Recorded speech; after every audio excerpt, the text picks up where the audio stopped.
ये ना बाबा जी, CV ready हो गई है, इंशाल्लाह कल मैं अप्लाई करूँगा। बेटा मैंने आपको पहले भी कहा था, गवर्नमेंट जॉब अप्लाई करने के लिए CV से ज़्यादा ज़रूरी है कि आप अपना करेक्टर सर्टिफिकेट लेके आओ। बैंक जाओ और पुलिस स्टेशन जाके क्लियरेंस सर्टिफिकेट लेके आओ। लेकिन बाबा जी, ये तो छोटी सी जॉब है।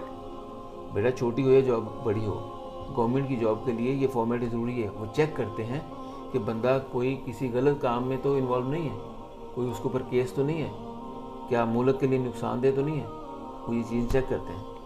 लेकिन बाबा जी, मैंने TV पे बहुत से लोगों को देखे हैं जिनके पे दर्जनों केस हैं, कोई मिनिस्टर बना हुआ है, कोई बड़े ओहदे पे है, तो उनको इन डॉक्यूमेंट्स की ज़रूरत नहीं है। बेटा यही तो बदकिस्मती और हमारे माशरे का अलमिया है कि यहाँ पे दो कानून हैं, एक आम इंसान का और एक एलीट का। ये सारे पापड़ सिर्फ आम इंसान को बेलने पड़ते हैं और एलीट के लिए 7 खून माफ़ है।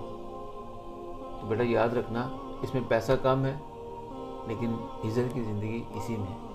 कोई बात नहीं, ये चीज़ें करो और इज़्ज़त की ज़िंदगी जियो। जाओ। जी बाबा जी।